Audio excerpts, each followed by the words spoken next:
So the next person that's going to speak is Cline from Sustainable Seaside. Also someone who worked tirelessly. I think you alone collected 5,000 signatures for that referendum. I think it was you alone.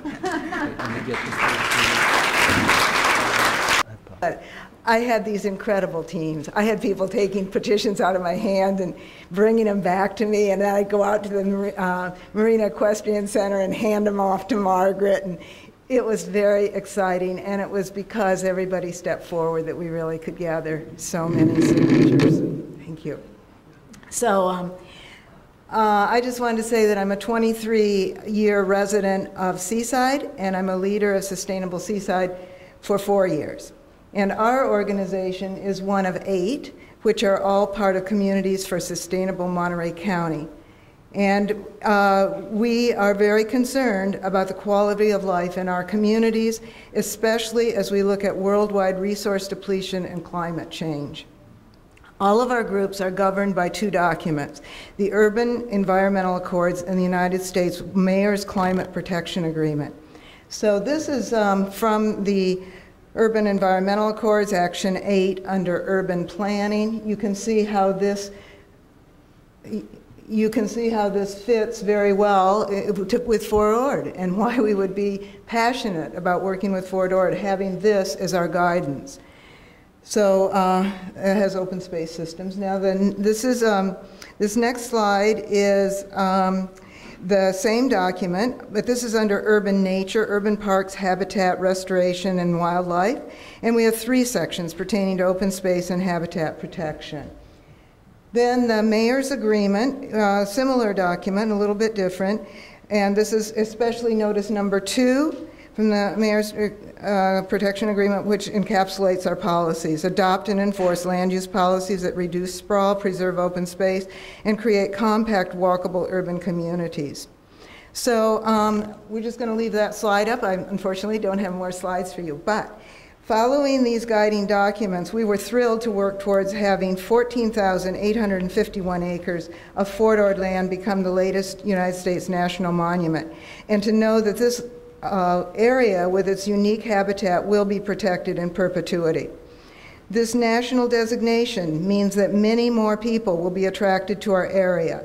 The visiting public, federal and state agencies, private organizations, schools and universities interested in environmental education and research. Further research will enhance our understanding of the 35 identified endangered species and other species, aiding in appropriate management of the area as a whole.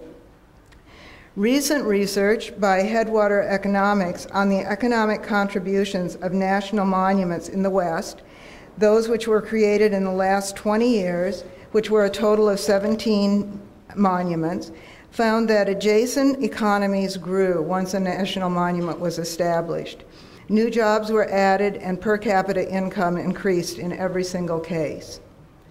As Marianne Leffel, president of the Monterey County Business Council, stated in the Monterey Herald in April of this year, quote, "The hoped-for designation of Fort Ord as a national monument would assure our continued role as a destination for many.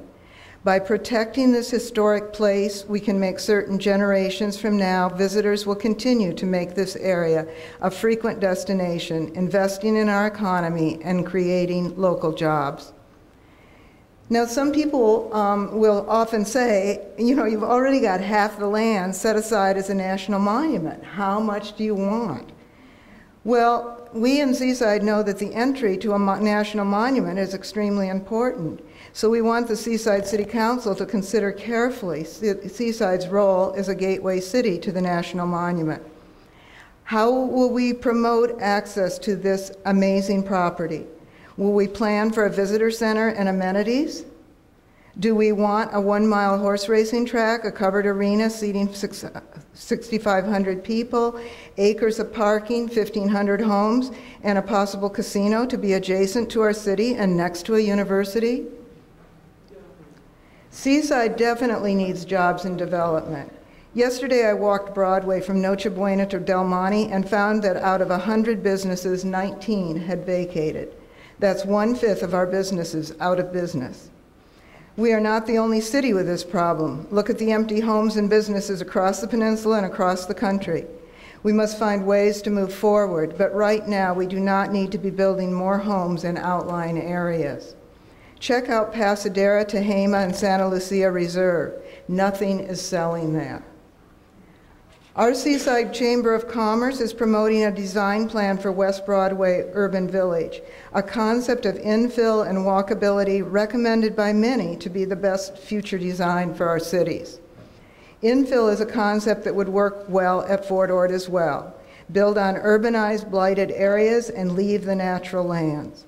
Many Monterey County residents acknowledge that our wild natural lands and habitats are our most valuable local asset. These lands are a treasure to be protected, and a well-done entryway to our national monument has the potential to draw visitors into these beautiful lands for many years to come and to attract businesses related to outdoor recreation. Several of our Sustainable Seaside members attended the FORA plan review and assessment workshops and were disappointed in the process. There was little time granted for the public to speak, and developers from outside our area joined discussion groups. 5 workshops were held within 2 weeks during a period of time that made it very difficult for CSUMB faculty and students to attend. The formation of FORA as a regional governance group in 1994 made sense, but something has gone dreadfully wrong. I'm dismayed to hear of the lack of transparency, the lack of care with documents and record keeping, and of irregularities in the spending of taxpayers' money. FORA needs to make many changes. It is most important that new systems be put into effect to ensure that legal requirements for spending taxpayers' money are met and that records are kept. People must be held accountable. It is also important that development be phased, with urban blighted lands being developed first. A truly updated Fort Ord reuse plan needs to prioritize developing blight first and to take into account the economic changes which have occurred in recent years, as well as the large number of residents who are calling for protection of open space lands. A system of enforcement of a newly updated Fort Ord reuse plan needs to be developed, and appeal fees need to be lowered or eliminated. We in Sustainable Seaside are continuing to seek information on Fort Ord, FORA, and the future of the historic oaks and open space. For those of you who may be unfamiliar with the lands there, we encourage you to join us on June 20th for a bus tour. Please check our display in the back corner for more information or to reserve a seat. Thank you very much.